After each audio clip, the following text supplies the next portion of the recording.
is the movie, Yeah. though. It's his because perspective of yeah. what he saw growing up, and I'm pretty sure, Which we haven't even talked about that sex scene, man. That's what I was trying to get to, is that I feel There's like that little bit of... that's really the women that are represented in this have very little to do, and it doesn't really escalate because even once they hook up or whatever, he doesn't ever try to talk to her again. Stevie, and I feel like there's but that felt intentional as well, like toxic masculinity. Yeah.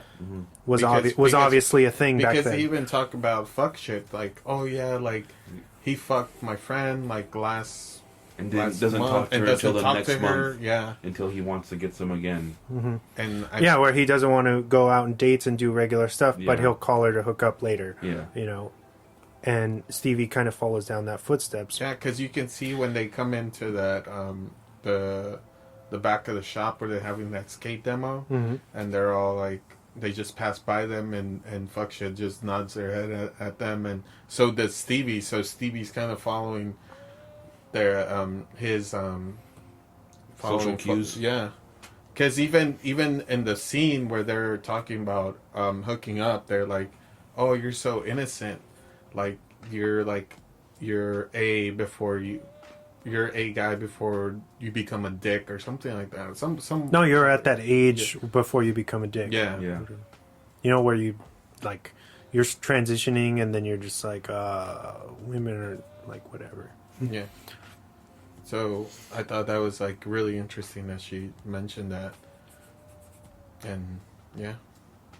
Also, that's when Ruben starts fucking hating Big time. Stevie, because on the bus ride when they give him that I think it was Adderall, or I don't know what the fuck they for AD. Yeah. So he's like, they're taking it, whatever, and he's like, man, you motherfuckers don't get any pussy, blah blah blah. And by the end of the night, he's the actual one that gets some, and he's like a hero, like, oh yeah, like, she touched my penis, I want that to happen more often. He's like, yeah, she put two of my fingers up her pussy. What about those This is vagina. Vagina? those smooth lines he said, where when they're talking in the kitchen, and he's like, she's kind of testing him, and she's like, you ever been with a girl? And he goes, yeah. She moved away though, and then he's like, yeah. So what was it like? And he's like, I don't kiss and tell. Yeah. Yeah. And then she's like, oh, okay, I can respect that or whatever. And he wins her over. And then immediately after he hooks up with her, he goes and tells his friends everything. Yeah. I thought that was funny. It was a cool little detail, And That was so cool, man. little kids, man, they're assholes like that. Yeah. Believe it. He's just like giving that look like, fuck. Jordan's never going out again. So this like, oh hell, this kid's smoking. Hitting the pipe right now. I love the fact that like it's when different, James. It's I not know. the 90s. I know. But it's like, oh. I love the fact that So like, I know when stuff that I did. So. when he goes and smokes and stuff the first time, he goes into like that Like the gas station bathroom, and he's like, he even throws soap in his He mouth. puts soap in his mouth, and the Lysol is like spraying his whole body. Idle hands. No. Yeah. And then he like leaves, and he takes the Lysol with him too. So I thought it was that's because you said he filmed the scenes around the music, right? Because when that song ends, he slams the door, and it's like the soap moves perfectly to when the beat ends. Mm-hmm. If you pay attention to that scene, when he leaves and he slams the door, you can see the soap move to the beat. Yeah, it's pretty incredible detail. Yeah. Jonah Hill, man, Jonah Hill. I have an interview. Oh, nice. With him and a couple cast members. If you want to get into that, it's like 5 minutes long. Yeah. Let's do that. Pretty enlightening, I think.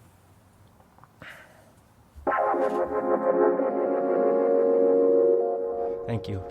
Thanks for taking the time out. So I wanted to start with this little anecdote. When I watched the film and I saw your character looking at your brother's CDs, and it gave me this visceral reaction of trying to buy something for my brother, Adele's second album, and I go to like the Coconuts record, and like Adele's in the movie. I know, Yeah. he's in the movie, but I can't remember his name, and so it evoked something from me. We're the same age. So what did you hope this would viewers our age would take away from this film versus guys, these guys' ages? It's a two-part answer. One is, I hope it would work for anyone any age, and that's been the beautiful part of showing the film, is seeing like people who are 60 love it, people who are 12 love it. It just, because it's just the feeling of growing up and working your way up through into a group of friends and finding a community, and at a time in your life when it's you and your friends versus the world. And secondly, I don't want anyone to take anything away. Like, I just wanted to tell this story, create these characters, and hopefully people just take away what they take away. Like, I love the audience, and I hate when I'm watching a film and I feel the filmmaker shoving their thoughts and what they want down your throat. Like, I just want you to see it and take away what you take away. This could be for anybody, but I really believe the friendships in this film. And you're obviously been acting for a while. You guys are newer to it. Do you think that showing a friendship develop is even harder than like showing like a romance develop? I'd say it's like an animal kingdom where it's like a cub, just like finding his way. Like, all right, I can't word this fuzzy. I was trying to do it, but it wasn't working. Yeah, well, he's saying that this story is just about this young, like, in the animal kingdom, like, you enter a pack and you're trying to, like, work your way up. But as far as correlating it to a romantic connection versus friendship, I think they're just two different ideas, two different thoughts. But I love their relationship in the film, and that's my favorite dynamic in the film is, even quietly how Ray will do things, even when he's setting up the board for him. It's just quietly demonstrating a ritual you're going to do the rest of your life. And to him, he's just setting up a board for this kid, but for him, it's like this really meaningful thing that I know I remember forever, like the first time someone showed me how to do that. I really picked up on that. And I really liked how you leaned into that. You let us just to see the whole thing. How important was it that the skateboarding was, legit in the film? Oh, well, it was very important to me. Totally. And to me. Yeah, but I was like, I need to get my tricks off. Like, I need to get my tricks off. I gave you some wet trays in there, like 5 in a Definitely, row. 5 in a row. I had some wet tricks in there. But yeah, it was just important. I feel like the accuracy was so important. Yeah. Sorry to cut you off. I think one of the main reasons is just because, skateboard movies get kind of done dirty and they got weird CGI and weird, like, Cowabunga. Yeah, cowabunga dudes and like stunt doubles that are clearly not actors, and luckily we all actually skate like in a real way.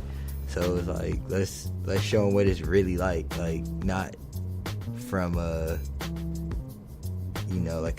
feel like movie version production companies and yeah, stuff. like Hollywood they're like scared to like.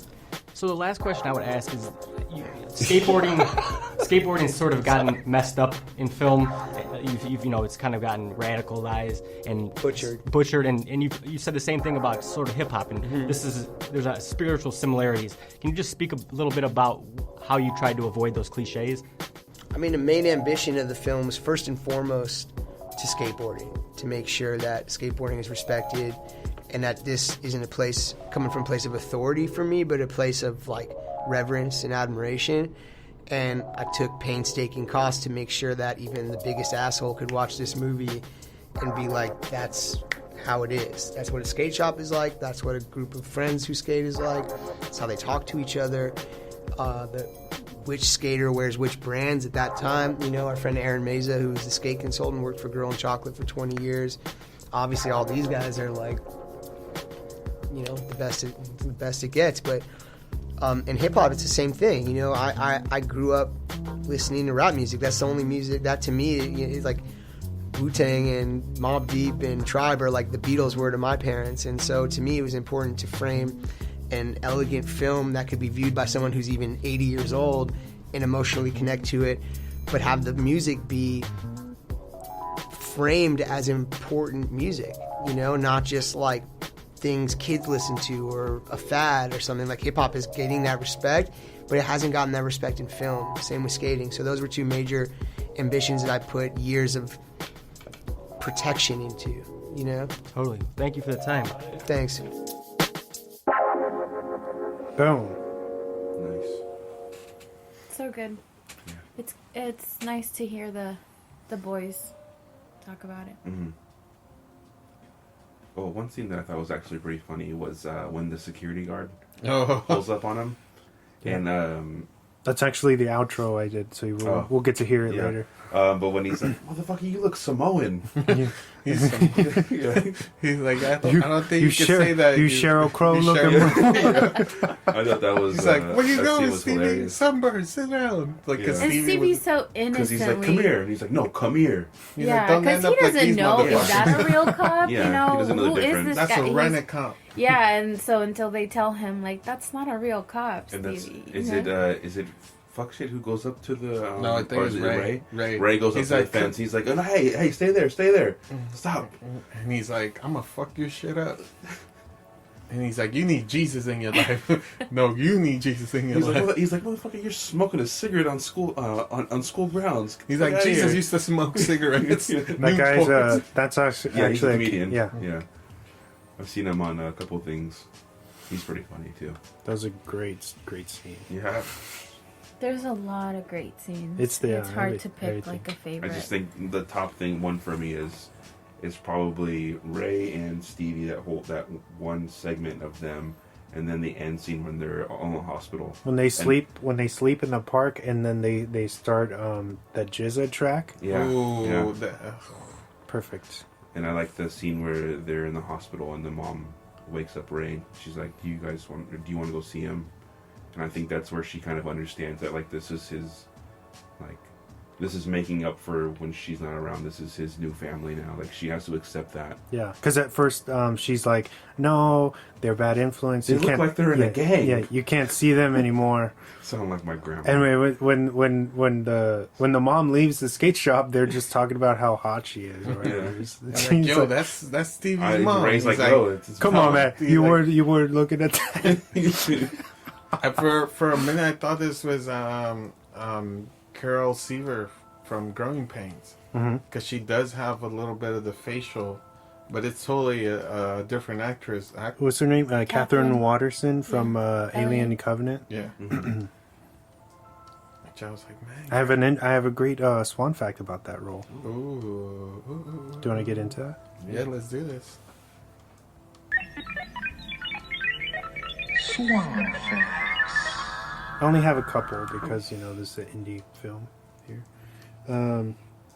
Jonah Hill's goal was to keep the skating in the background and to let the characters' interactions shine, which I think that's a success, right? Yeah. Michelle Williams had to drop out of the production, later being replaced by Catherine Watterson. Okay. Yeah, I think that was a good choice. Yeah. I feel like she would outshine Everyone. the kids. Yeah. Yeah. Uh-oh. Definitely. After Stevie returns from the house party, he pees outside in the bushes. I think you see it through the sliding door. Mm-hmm. He's actually urinating there. Oh, it's real? Yeah, it's real. The car wreck towards the end of the film, which is pretty much the climax, was actually inspired by an accident that Jonah actually went through. Oh, wow. And he actually has a huge... Oh, yeah, that's what that scar's from? in his arm, yeah. It's Okay, I've always wondered what from that's that car wreck. And that's the same model car he got into the wreck with. wow. So, very cool. detailed. Very authentic. A little too authentic, right? And that's it for Swan Facts. Short and sweet this week. But I think we gave a lot of shit away in the actual main focus anyway, so. I like how excited Stevie was to pee when in the he's school peeing with Ruben. Ruben. And he's like, "Where's the He's like, bathroom?" He's like, "I'll show you." And he just stands up and starts peeing. He's like, "Oh, cool." And it's like, again, it's the innocence of like who's never done that before. Yeah, that Ruben's character is very. It's like you